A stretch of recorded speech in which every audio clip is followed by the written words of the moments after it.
Hello everyone, my name is Chris, the Farming Simmer, and today we're going to be showcasing the all-new precision farming update for Farming Simulator 19. So a bit of background, the Farming Simulator Precision Farming mod, it's a new free DLC from the European Institute of Innovation and Technology, John Deere, and other groups within the European Union. It's basically to add some more realism to the game by increasing the amount of scientific and precision farming techniques that farmers use on a day-to-day basis. It changes a couple of things around in the game, but it will, in the end, it is more complex a little bit, but it will definitely help you. So without further ado, let's get into the video. So the first thing that you're going to need in order to use this mod is the Izaria Companion, Scout. I'm sorry.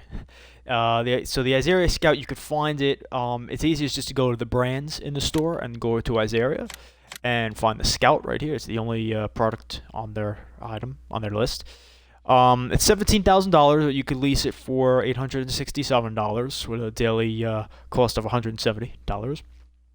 It's not the cheapest piece of equipment, but you're definitely going to need this if you want to use this mod.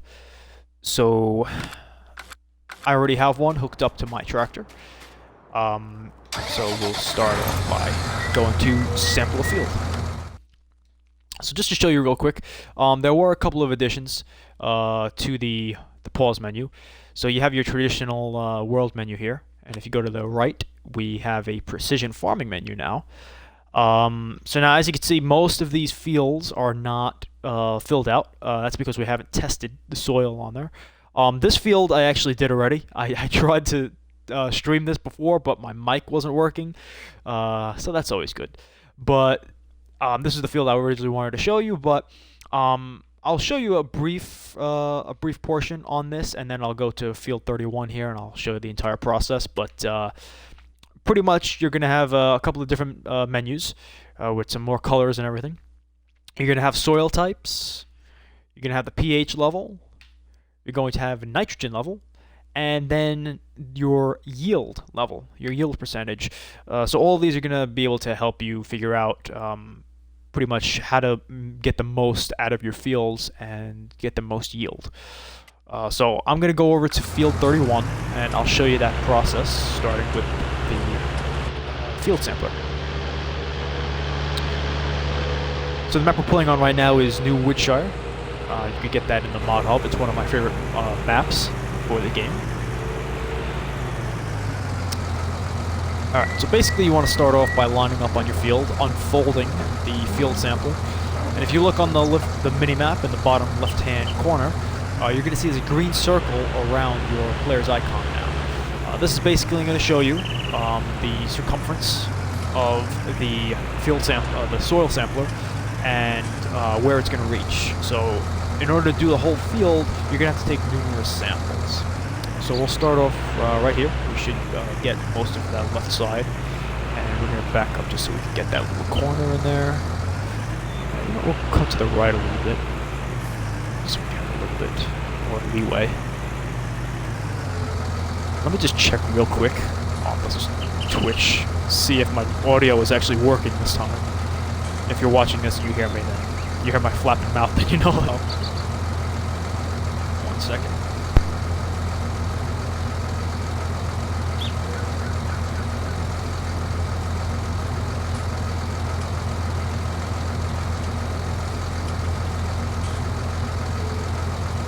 Okay, so it's working this time, luckily.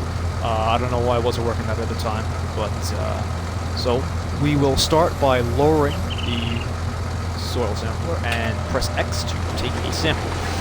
So now you'll see that green circle is going to start flashing yellow. That's showing it's taking an active sample. Now you're also going to see on your field that you have a dark brown spot pretty much overlaying the normal field color. That's the part where you actually took the sample. So We might have to take a good amount of samples for this. We'll probably have to do it in 2 rows. And depending on the field size, it will take you a little longer. But you just have to continuously take samples in order to get a good reading. So we'll just keep doing that right here.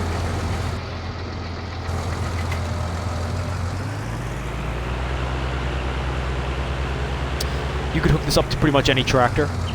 And I'm pretty sure you could also hook it up to the John Deere Gator if you have that in your game.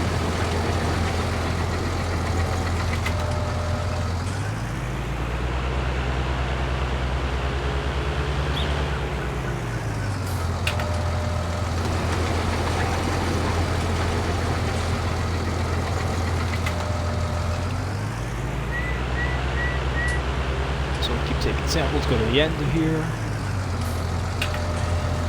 There. So now we've done half of the field. We're going to circle around and do the other half, and then we're going to send the samples to the laboratory, which is a very important step.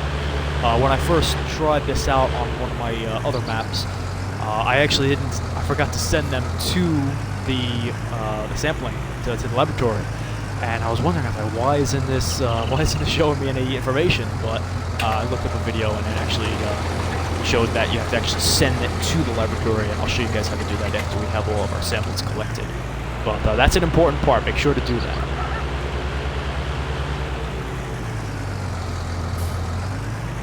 Just make sure that you have the circle meeting each end of the part that you sampled on the mini-map. It's also good that the you'll see later on when we start with the liming and fertilizing. The mini-map is interactive now, so it'll show you up to date pretty much how much the pH level is and what the the nitrogen level for fertilizer. So you'll actually see that reflected on the mini-map, not just the pause menu. Zoom in, you can actually see it drilling into the ground right here if you look closely.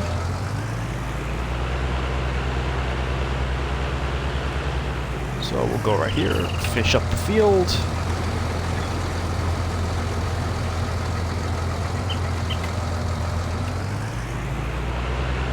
And it is completed. So we'll come off of the field right now. So, as you can see from the map, our entire field is sampled successfully. So this is probably what it's going to look like afterwards, depending on what type of soil it is, but pretty much you want to go back. I'll open up the help menu, the help window, and you can actually see, so you see the 4th option there. We took 11 samples. You want to send those samples to analysis to the laboratory. So you'll get a confirmation saying the samples have been sent. You'll see the samples shortly. It should take just a few minutes, but you could skip ahead the time scale. So you'll see now it charged you once the samples are completed, and we have 1,100. It's $100 per sample. We'll take a look in the pause menu now, see what kind of soil we're dealing with. Ugh. Yuck. All right. So the original video that I wanted to do was on this one. This is actually a better field than this, but it's actually good because now we can actually see the comparison here. So there's 4 different types of soil. There's loamy sand, sandy loam, and silty clay. So the best soil that you want to use when farming is loam, and that's this kind of grayish color that we have right here. That's probably the most optimal soil that you're going to want to use. So as we can see, this field number 20 right here, this is actually a very good amount of loam and just a little bit of silty clay right here. So that's going to be a good field. But this one, on the other hand, is not such a good field. So we have a majority of loamy sand and sandy loam on this field. So it is a lot of loamy sand, which is going to affect our harvest. Probably not by much, but it is going to affect it. You're definitely going to see less yield on this. So now that we've taken the sample of this, we'll get all the data. So we'll go to the next menu, and we'll see the pH level that we have here. So the pH level is definitely, this is probably this is just replacing your lime section. So basically, before we had pretty much on the soil composition, you would see, okay, do I need to fertilize? Do I need to lime? So it'll show you red if it needs plowing. It'll show you like a tealish color if you need lime, and it'll also show you blue if you need fertilizer. This is not going to be on this menu anymore. You're going to be on the precision farming. So pH is going to be your lime menu, and nitrogen is going to be your fertilizer menu. So as we can see here, we have about a 5 to 6 level of pH, which is moderate. It's not good. When you look at the field info, it'll say this is not good, not a good pH level. So we're going to have to put some lime on this field. So we'll go do that right now.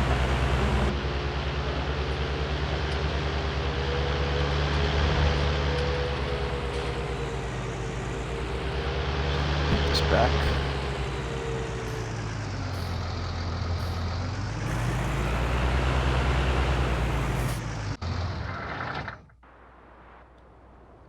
Jump into the fertilizer.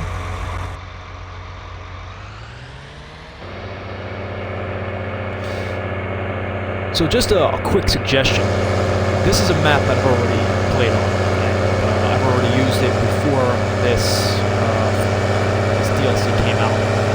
If you want to use this and you want to select the best fields, this would definitely be good just to do this pretty much before you buy a field. So if you're doing this on a new map, you should definitely take that soil sample around to different fields, select one, see, okay, is this a good field or not for me, and just pretty much check it out, see what the pH level is, what the nitrogen level is. That's not going to make any difference, but pretty much what kind of soil makeup it is. And if it's mostly loam, that's a good field. If it's something else, like a lot of sandy clay or loamy sand or something like that, you might want to try and stay away from that field. But unfortunately, this is where I kind of set up my farm, so I really don't have a choice. So we're just going to roll with it.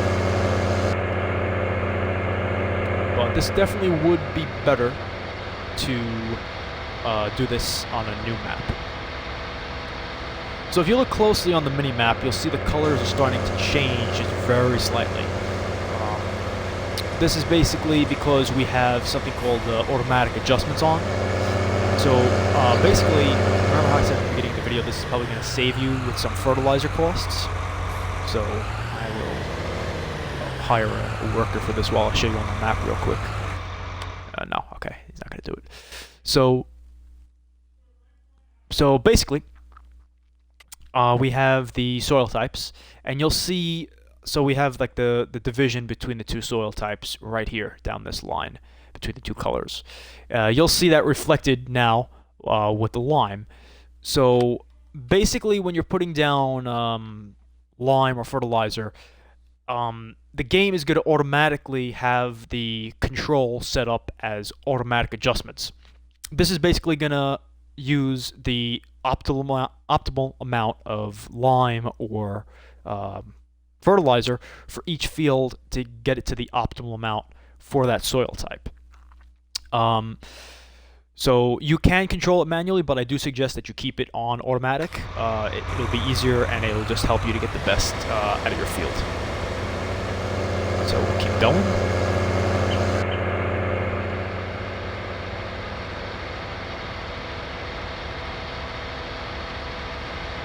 So like I said before, the actual mini-map is a live mini-map now, so you can actually see the changes in real time as you've put fertilizer or lime down.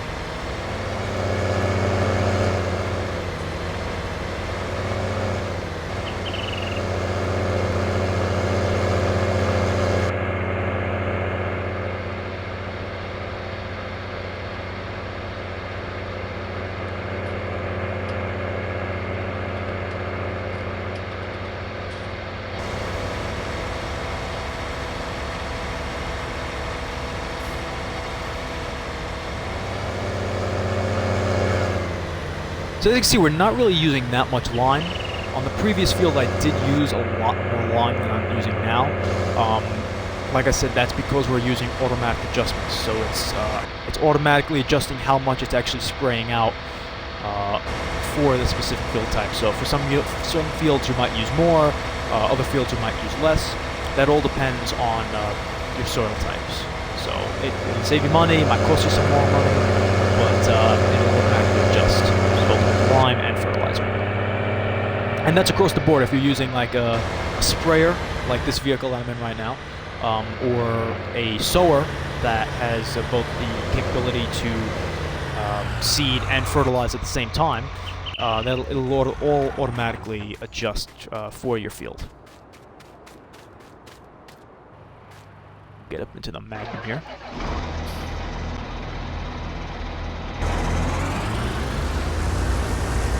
So this sower that I'm using right now, this has the capability for fertilizer as well, so you'll see the differences changing on this map.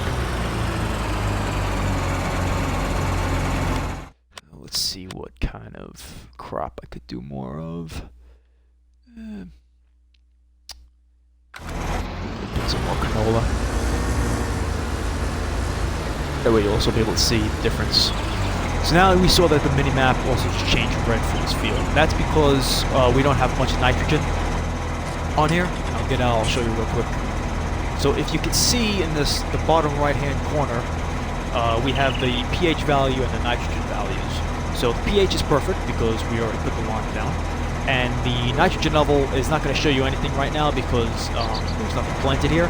But once we start planting, you'll see that that's going to be perfect as well because we're using automatic. So you'll see the mini-map change again. And now, if you watch behind the cursor of the player, you'll see that there's going to be a change in color. It's going to be like a lime green.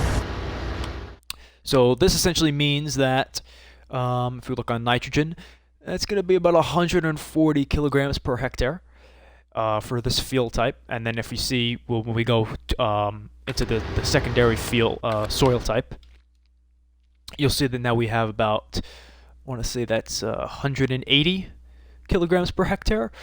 So for different soil types, there will be different amounts of fertilizer. So it's, like I said, it's always good to keep that on automatic because if you don't know where the change in the field is, this is definitely a good option to have on it.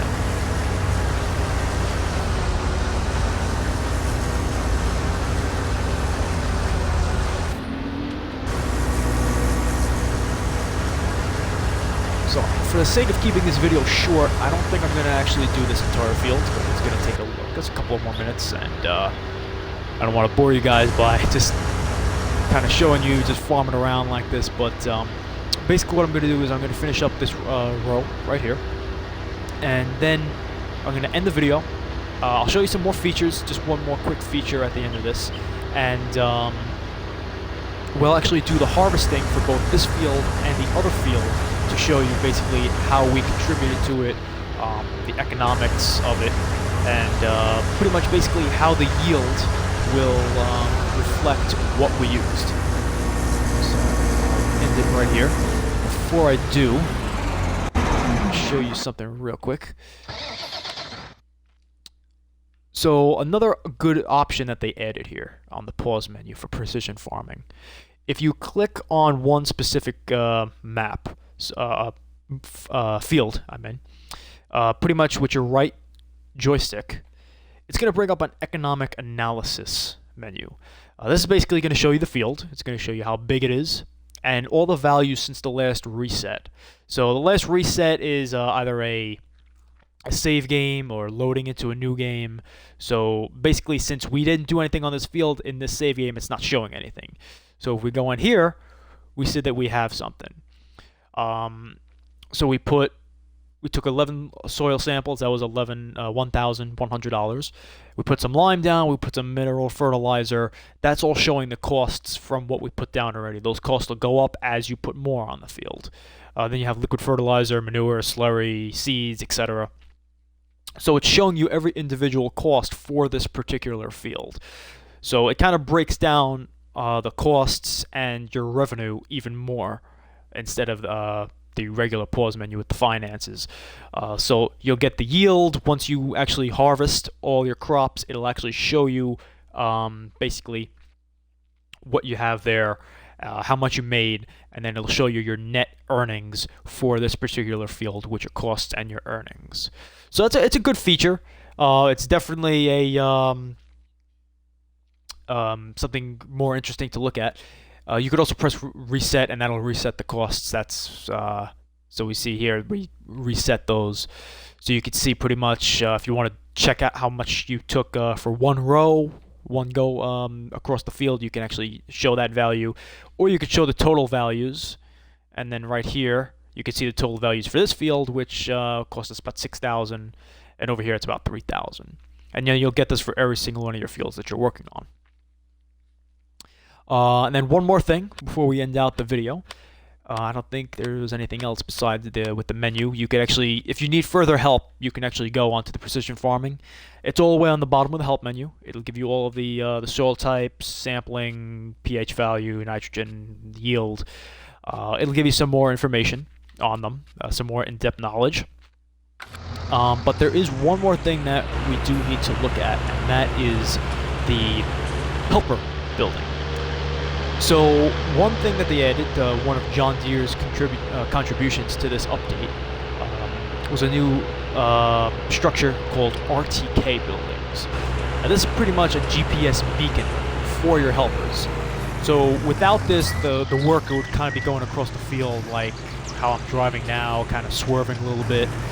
With this GPS building right here, we can actually improve the helpers' accuracy and efficiency across our fields. So if you go to placeables, miscellaneous, scroll all the way over, depending on what you have, and then you'll find the two buildings right here. So you got a regular building with the RTK, and then you also have a workable shed where you can put a vehicle in with the antenna for the GPS on there. So I think that's it for this video.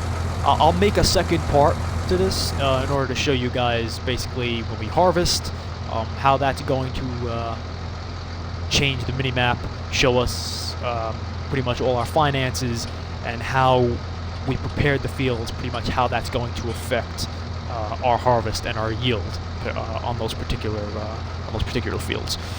So thank you guys for watching. I hope you enjoyed this tutorial. If you have any questions, you could always message me at farming.simmer on Instagram.